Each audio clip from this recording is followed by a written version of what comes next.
आइए सुनते हैं जर्मनी की लोक कथा 6 बत्तखें। एक समय की बात है।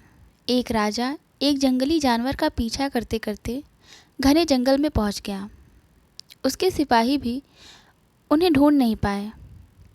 उस घने जंगल से बाहर निकलने का रास्ता भी राजा खुद नहीं ढूंढ पाए। धीरे धीरे दिन ढलने लगे और शाम होने लगी, पर राजा उस घने जंगल से बाहर नहीं निकल पाया। राजा जब बाहर जाने का रास्ता खोज रहा था तो उसे एक बूढ़ी औरत दिखाई दी। बूढ़ी औरत एक जादूगरनी थी।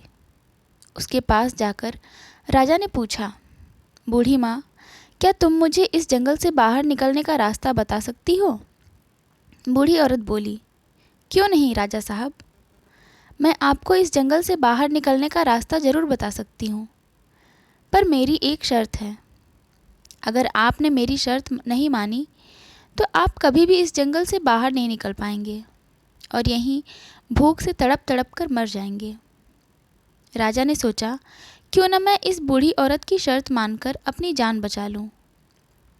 उसने कहा, कहो बूढ़ी माँ, तुम्हारी क्या शर्त है? मैं तुम्हारी शर्त मानने के लिए तैयार हूँ। बूढ़ी औरत बोली, हे राजन, मेरी एक बेटी है, वह बहुत सुंदर है। मैं चाहती हूँ कि आप उससे शादी कर लें। अगर आप मेरी यह शर्त मानने के लिए तैयार हो तो मैं आपको जंगल से बाहर निकाल दूंगी। राजा उस बूढ़ी औरत से डर गया और इसी डर के मारे वह उसकी बेटी से शादी करने के लिए भी राजी हो गया। वह बूढ़ी औरत उस राजा को अपने छोटे से घर में ले गई जो जंगल के अंदर ही था। घर के अंदर उसकी बेटी आग सेक रही थी। राजा को देखकर वह लड़की इस प्रकार उठकर खड़ी हुई जैसे वह उसी की प्रतीक्षा कर रही थी। वह लड़की सचमुच ही बहुत सुंदर थी, पर राजा को पसंद नहीं आई। उसके चेहरे को देखकर राजा कुछ डर गया। बूढ़ी औरत ने अपनी लड़की का हाथ राजा के हाथ में देते हुए कहा, मैं अपनी लड़की का हाथ आपको सौंप रही हूँ। आप इसे अपने राज्य में ले जाकर इससे शादी कर लीजिए। राजा ने लड़की को अपने घोड़े पर बैठाया और बूढ़ी औरत के पीछे चल पड़ा। थोड़ी ही देर में वह जंगल से बाहर निकल आया। वह अपने महल में पहुंचा, जहां उसे अपने वायदे के अनुसार उस लड़की से शादी करनी थी। राजा पहले से ही शादीशुदा था। उसकी पहली पत्नी से उसके 7 बच्चे थे, 6 बेटे और एक बेटी। वह अपने बच्चों को बहुत प्यार करता था। अब उसे डर था कि उन बच्चों की यह सौतेली माँ उनसे अच्छा व्यवहार नहीं कर पाएगी। ऐसा राजा को उस लड़की का चेहरा देखकर लग रहा था। राजा अपने बच्चों को अपनी नई रानी से दूर ही रखना चाहता था, क्योंकि वह नहीं चाहता था कि सौतेली माँ उसके प्यारे बच्चों को कोई दुख पहुँचाए। इसीलिए वह अपने 7 बच्चों को अपने महल से बहुत दूर सुनसान जगह पर बने महल में ले गया।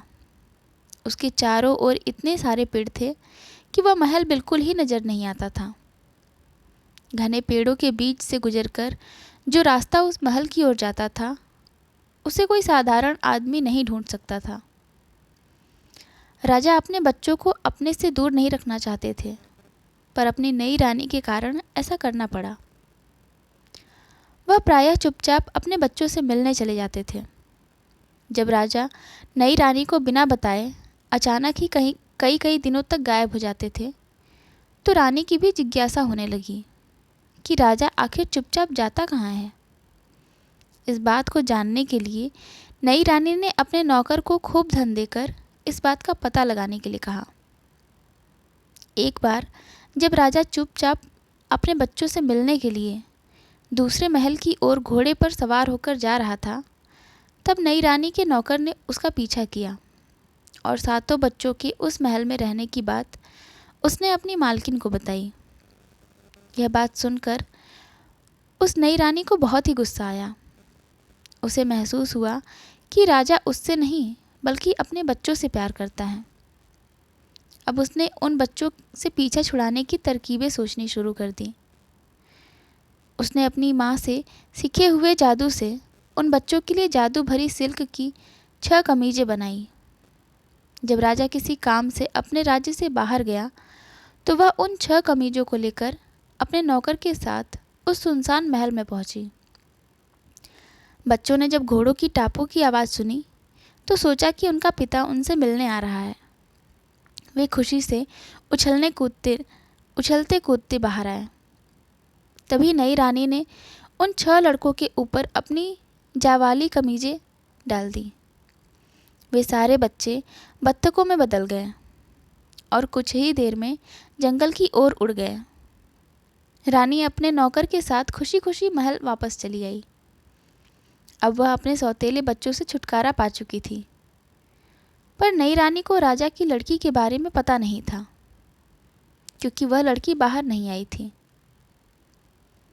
2-3 दिनों के बाद जब राजा अपने राज्य वापस आ रहा था तो पहले वह अपने बच्चों से मिलने दूसरे महल में गया।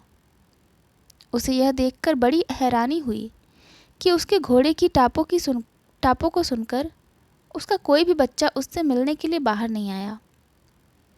जब वह घोड़े से उतरकर अपने बच्चों से मिलने महल में पहुंचा तो उसे केवल बेटी ही दिखाई दी। उसने बेटी से उसके सभी भाइयों के बारे में पूछा तो वह बोली, पता नहीं पिताजी, मेरे सब भाई मुझे यहाँ अकेला छोड़कर न जाने कहाँ चले गए। फिर उसने पिता को सारी कहानी सुना दी जो उसने अपनी खिड़की से देखी थी। इसके बाद उसने महल के बाहर बत्तखों के पंख भी राजा को दिखाए जो बत्तखों के उड़ने से गिरे थे। राजा को अपनी बेटी से यह सब सुनकर बहुत दुख हुआ, पर उसे विश्वास नहीं हो रहा था कि उसकी नई रानी ऐसा काम कर सकती है।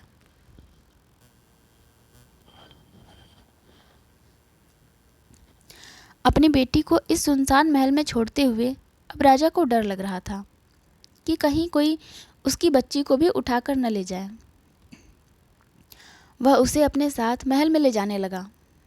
तब उसकी बेटी, जिसे अपनी सौतेली माँ से बहुत डर लगता था, अपने पिता से प्रार्थना करने लगी कि क्यों न आज की रात वह यहीं इसी महल में रह जाए और अगले दिन वह उसके साथ अपनी नई माँ से मिलने जाए। राजा अपनी प्यारी बेटी की बात मान गया।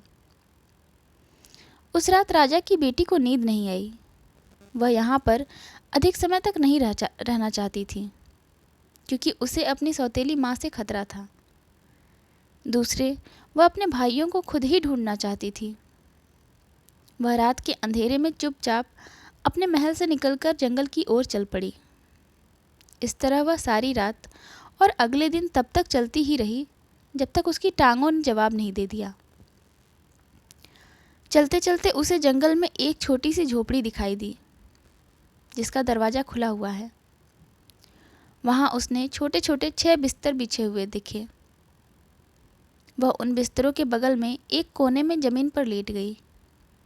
उसने इसी झोपड़ी में रात गुजारने का निश्चय किया। पर जैसे ही सूरज अस्त हुआ और धीरे धीरे अंधेरा बढ़ने लगा, उसे झोपड़ी के बाहर कुछ सरसर की आवाज़ें सुनाई देने लगीं। उसने देखा कि 6 बत्तख खिड़की से अंदर आ गए। उन्हें देखकर राजकुमारी को लगने लगा कि कहीं ये उसके भाई तो नहीं। उन 6 को ध्यान से देखने के लिए जब राजकुमारी ने अपना सिर ऊपर उठाया तो 6 बत्तख उसे एकदम पहचान गए। उनमें से सबसे बड़ा भाई आदमी की आवाज़ में बोला, मेरी बहन, हमारी खुशी बहुत थोड़ी देर की है। इस झोपड़ी में तुम्हारा रहना खतरे से खाली नहीं है, क्योंकि यहाँ पर डाकू आकर ठहरते हैं। अगर वे आज यहाँ आ गए तो तुम्हें जिंदा नहीं छोड़ेंगे। बहन बोली, क्या तुम लोग मेरी रक्षा नहीं कर सकते? सारे भाई एक साथ बोले, नहीं, हम इस हालत में तुम्हारी रक्षा नहीं कर सकते। तुम यहाँ से कहीं और चली जाओ। बहन अपने भाइयों की यह बात सुनकर रोने लगी और बोली, क्या मैं तुम्हें कभी भी इस जादू से छुटकारा नहीं दिलवा सकती? भाई बोले, हमारे छुटकारे की शर्त बड़ी ही कठिन है। तुम्हें 6 साल तक बिल्कुल मौन रहना पड़ेगा। तुम हंस भी नहीं सकती हो, और इन 6 सालों में तुम्हें 6 कमीज़ें बनानी पड़ेंगी, जिनमें तुम्हें सितारों की जगह सितारों की तरह के विशेष फूल टाँकने पड़ेंगे। उन फूलों को इकट्ठा करना इतना आसान नहीं है। इन 6 सालों में अगर एक भी शब्द तुम्हारे मुंह से निकला तो सारी मेहनत मिट्टी में मिल जाएगी। इतना सब कुछ बतलाकर सारे भाई चुप हो गए। राजकुमारी ने निश्चय किया कि वह अपने भाइयों को इस जादू से छुटकारा दिलाने के लिए वह सब कुछ करेगी जो उसके भाइयों ने उससे कहा है। थोड़ी ही देर बाद उसे नींद आ गई। जब सुबह उठी तो 6 बत्तख वहाँ पर नहीं थे। राजकुमारी ने सुबह सुबह वह झोपड़ी छोड़ दी और शहर की ओर चल दी। पर रास्ते में उसे फिर एक जंगल से गुजरना पड़ा। चलते चलते अंधेरा होने लगा, पर जंगल खत्म नहीं हुआ।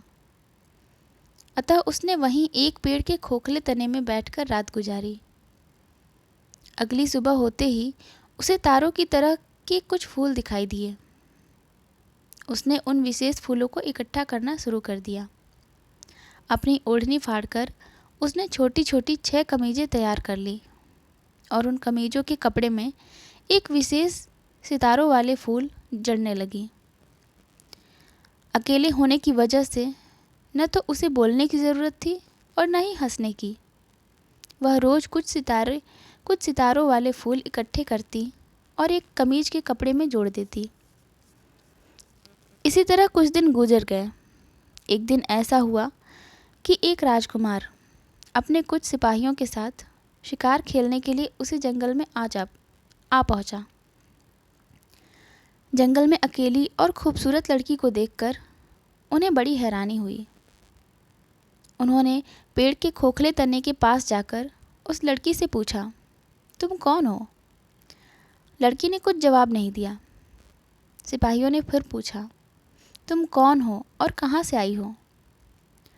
लड़की ने फिर भी कोई उत्तर नहीं दिया। सिपाहियों ने सोचा कि लड़की शायद हमसे डर रही है, इसीलिए इसकी आवाज़ नहीं निकल रही है। उन्होंने फिर कहा, तुम इस पेड़ से बाहर निकल आओ, हम तुम्हें कोई नुकसान नहीं पहुंचाएंगे। पर लड़की ने फिर भी न तो उन्हें कोई जवाब दिया और न ही पेड़ से बाहर निकली। राजा के सिपाहियों को उस पर बहुत गुस्सा आया। उनमें से एक ने खोखले पेड़ के तने से उस लड़की को बाहर निकाला और पकड़कर अपने राजकुमार के पास ले गए। राजकुमार भी इतनी सुंदर लड़की को जंगल में अकेले देखकर बहुत हैरान हुआ। वह लड़की से पूछने लगा, तुम कौन हो, कहाँ से आई हो? इस पेड़ के तने में बैठी तुम क्या कर रही थी? पर लड़की ने उसके किसी भी प्रश्न का उत्तर नहीं दिया। राजकुमार ने सोचा कि शायद यह लड़की गूंगी है। वह इसकी सुंदरता पर मोहित हो गया और उसे अपने महल में ले गया।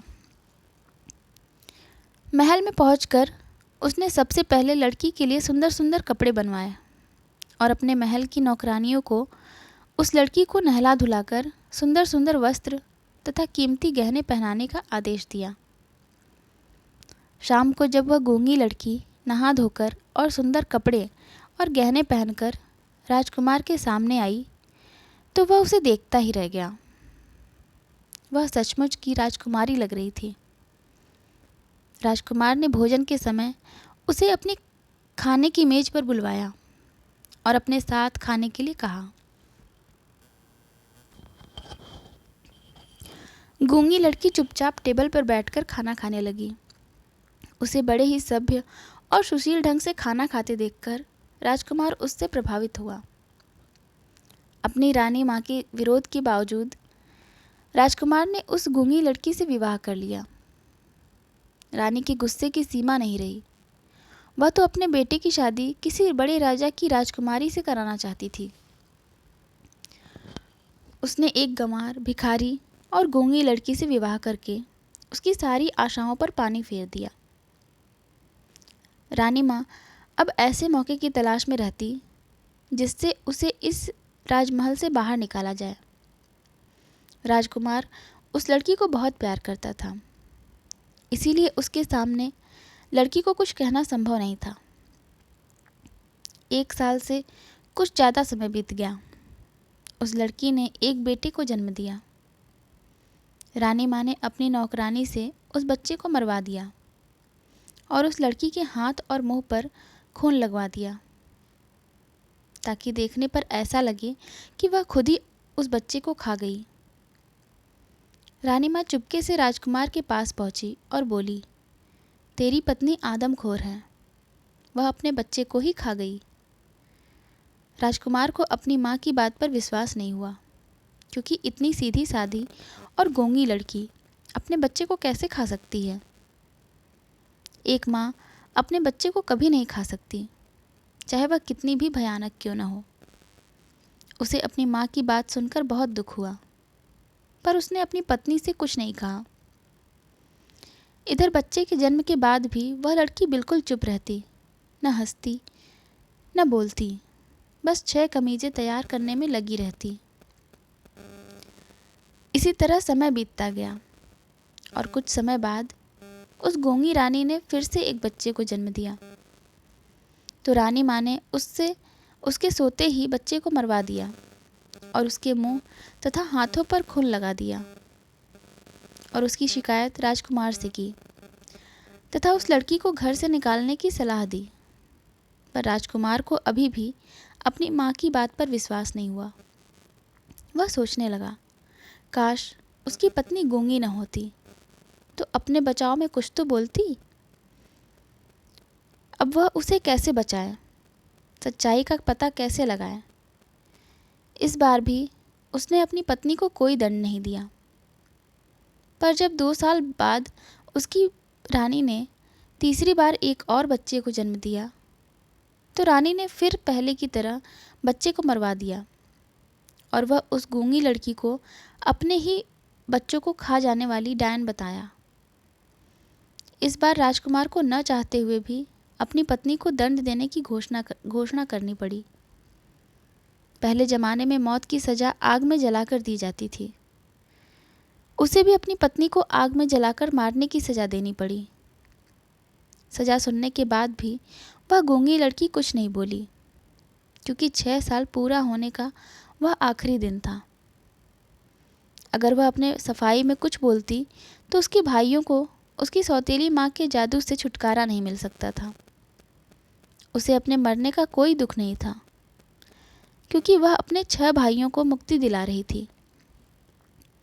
जब राजा के सिपाही उसे आग में जलाने के लिए लेने आए, तो राजकुमारी अपनी छठी कमीज में सितारों वाले फूल टाक रही थी और उस छठी कमीज का बायां बाजू ही बिना फूलों के बचा था।